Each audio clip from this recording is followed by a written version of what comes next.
Bonjour, ici Ali Jalali de l'Université d'Ottawa avec le podcast sur l'anatomie de l'épaule et les selles. Le slide numéro 2 nous montre la ceinture scapulaire. La ceinture scapulaire est formée de la clavicule en avant et de la scapula en arrière. Sur le slide numéro 3, en haut, on voit la clavicule. Elle présente deux extrémités et un corps. Son extrémité médiale est ronde et entre dans l'articulation sternoclaviculaire. Son extrémité latérale est plate et entre dans l'articulation acromioclaviculaire. Sur l'image en bas, on voit la scapula. C'est un os triangulaire qui possède trois angles, supérieur, inférieur et latéral, trois processus, l'acromion, processus coracoïde et l'épine, trois fosses, supraépineuse, infraépineuse et subscapulaire, et trois bords, supérieur, médial et latéral. Sur son angle latéral, on voit la cavité glénoïdale qui entre dans l'articulation gléno-humérale. Sur le slide numéro 4, on voit l'humérus. L'humérus est un os long formé de deux épiphyses et une diaphyse. Au niveau de son épiphyse proximale, on voit une tête, un col anatomique, deux tubercules, un mineur et l'autre majeur, un sillon bicipital ou intertuberculaire et un col chirurgical. Au niveau de sa diaphyse, latéralement, on voit la tubérosité deltoïdienne et postérieurement le sillon du nerf radial. Au niveau de son épiphyse distale, on voit les deux épicondyles latéral et médial, le capitulum, la trochlée et les trois fosses radiale, coronoïdienne et olecranienne. À gauche, on voit le rapport des trois nerfs axillaire, radial et ulnaire avec l'humérus. Sur le slide numéro 5, on voit l'articulation de l'épaule ou l'articulation gléno-humérale. L'articulation gléno-humérale est une articulation synoviale multiaxiale sphéroïde formée entre la tête humérale et la cavité glénoïdale. Les mouvements au niveau de cette articulation sont flexion, extension, abduction, adduction, rotation médiale et rotation latérale. Comme on le voit sur l'image à droite, la tête humérale et la cavité glénoïdale sont couvertes de cartilage hyalin. En bas à gauche, on voit une vue latérale de la cavité glénoïdale. Notez bien la présence du bourrelet glénoïde ou le labrum glénoïdal qui approfondit la cavité glénoïdale. Aussi, on y voit un renforcement antérieur de la capsule articulaire appelé le ligament gléno-huméral. L'épaule est une articulation très mobile mais instable. Cette instabilité est due à la tête de l'humérus qui est presque 3 fois plus large que la cavité glénoïdale, l'ampleur des mouvements de l'épaule et la présence d'une capsule fibreuse lâche. Sur le slide numéro 6, on voit une vue antérieure de l'articulation de l'épaule. Notez bien la présence de la voûte coracoacromiale, qui est formée de deux processus coracoïde et acromion et du ligament coracoacromial. La voûte coracoacromiale empêche un déplacement supérieur de la tête de l'humérus. On y voit aussi le ligament coraco-huméral, qui participe à la stabilisation de l'épaule. Notez bien aussi la présence de la capsule fibreuse, qui s'attache au bord de cavité glénoïdale et au col anatomique de l'humérus. Dans la région du sillon bicipital, La capsule fibreuse forme le ligament transverse de l'humérus. On y voit aussi, au niveau de la face antérieure de la capsule, un orifice permettant une communication entre l'articulation et la bourse subscapulaire. Sur l'image en bas à droite, on voit le renforcement de l'articulation de l'épaule avec les ligaments gléno-huméraux. À gauche, on voit les arcs douloureux de l'épaule. Le slide numéro 7 vous montre deux autres bourses de l'articulation de l'épaule, la bourse subdeltoïdienne et la bourse subacromiale. Ces bourses ne communiquent pas avec la synoviale de l'articulation de l'épaule. Le slide numéro 8 nous montre la coiffe des rotateurs. Elle est formée de 4 muscles qui joignent la scapula à l'humérus et maintiennent la tête de l'humérus dans la cavité glénoïdale. Ces 4 muscles sont supraépineux, infraépineux, subscapulaire et petit rond. Le supraépineux se trouve supérieur à l'articulation gléno-humérale.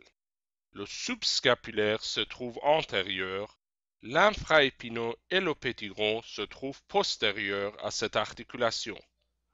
Notez bien qu'il n'y a pas de muscle en dessous de l'articulation de l'épaule. Ceci provoque un point faible où une dislocation peut avoir lieu. Avec le slide numéro 9, on continue notre étude des muscles de la coiffe de rotateur. Comme on le voit en haut au milieu, le muscle subscapulaire s'insère au niveau du petit tubercule de l'humérus. Les muscles supraépineux, infraépineux et petit rond s'insèrent au niveau du grand tubercule de l'humérus. En bas, on voit les mouvements causés au niveau de l'épaule par la coiffe de rotateur. Comme on le voit, le muscle subscapulaire provoque une rotation médiale, les muscles infraépineux et petit rond provoquent une rotation latérale. Le muscle supraépineux intervient dans l'abduction de l'épaule. En haut à gauche, on voit un conflit de la coiffe de rotateur causé par un pincement de la coiffe de rotateur en dessous de la voûte coracoacromiale. Le slide numéro 10 nous montre quelques manœuvres cliniques utiles dans les pathologies de la coiffe de rotateur. Le slide numéro 11 nous montre les mouvements de l'adduction et l'abduction de l'épaule. En bas à droite, on voit les 3 grands muscles intervenant dans l'adduction de l'épaule.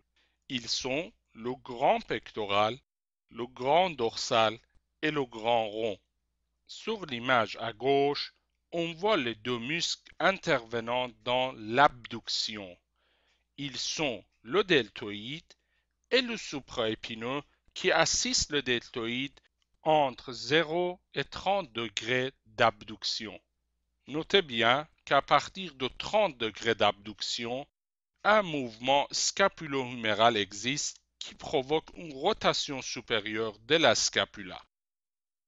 Sur le slide numéro 12, à gauche en bas, on voit l'insertion des 3 grands muscles d'adduction, le grand pectoral, le grand rond et le grand dorsal autour du sillon bicipital. En haut à droite, on voit une pathologie du muscle supraépineux. Sur le slide numéro 13, on voit les mouvements de la flexion et l'extension de l'épaule. La flexion au niveau de l'épaule se fait en grande partie par le muscle deltoïde. L'extension se fait par la partie postérieure du muscle deltoïde et les 3 grands, grand dorsal, grand pectoral et grand rond. Sur le slide numéro 14, on voit les muscles intervenant dans la rotation de l'épaule. Rotation médiale se fait en grande partie par les 3 grands, grand pectoral, grand dorsal et grand rond, et le muscle subscapulaire. La rotation externe ou latérale se fait par le petit rond et infraépineux. Avec le slide numéro 15, on commence notre étude des mouvements des articulations de la ceinture scapulaire.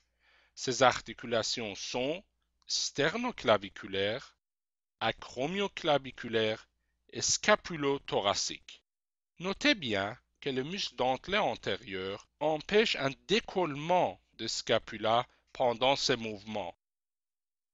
Le slide numéro 16 nous montre les mouvements de la protraction fait par le dentelé antérieur et les muscles pectoraux et la rétraction fait par le trapèze et les rhomboïdes.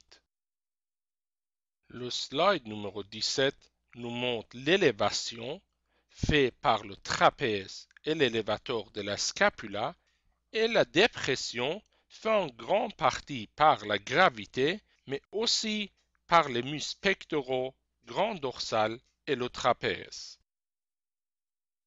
Sur le slide 18, on voit les mouvements de la rotation de la ceinture scapulaire.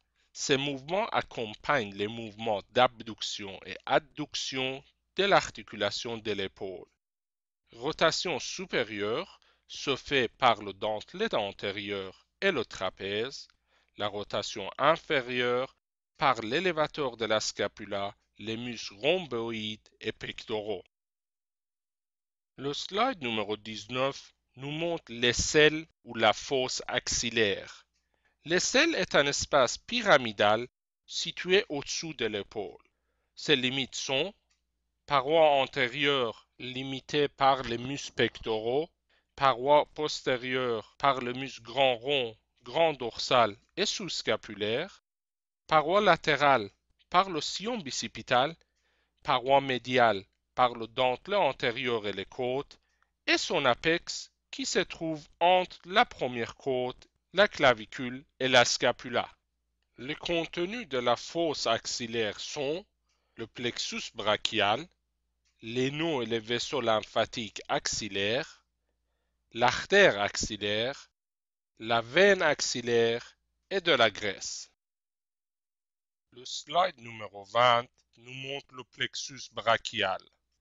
Le plexus brachial contient des fibres motrices, sensorielles et sympathiques pour le membre supérieur. Il est composé de 5 parties: les racines, les troncs, les divisions, les faisceaux et les branches. Les racines du plexus sont les rameaux ventraux des nerfs C5 à T1. Elles se trouvent entre les muscles scalènes antérieurs et moyens. Les racines se unissent pour former 3 troncs: le tronc supérieur, le tronc moyen et le tronc inférieur.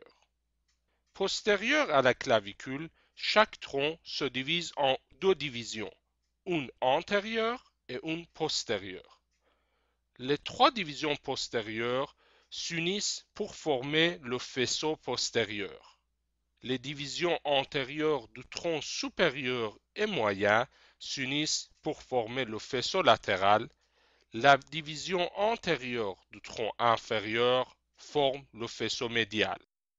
Les faisceaux sont nommés selon leur position autour de l'artère axillaire dans la fosse axillaire. Chaque faisceau du plexus brachial donne 2 branches terminales. Les 2 branches terminales du faisceau postérieur sont le nerf radial et le nerf axillaire. Les 2 branches terminales du faisceau latéral sont le nerf musculocutané et la racine latérale du nerf médian. Les 2 branches terminales du faisceau médial sont la racine médiale du nerf médian et le nerf ulnaire. Le slide numéro 21 vous montre l'innervation motrice et sensorielle des principales branches du plexus brachial. Comme on le voit à droite, une des branches terminales du faisceau postérieur, le nerf axillaire, contourne le col chirurgical et il innerve les muscles deltoïdes et petits ronds. Il innerve aussi la peau de l'épaule. Le slide numéro 22 nous montre l'artère axillaire. Elle est une continuation de l'artère sous-clavière qui commence au niveau de la première côte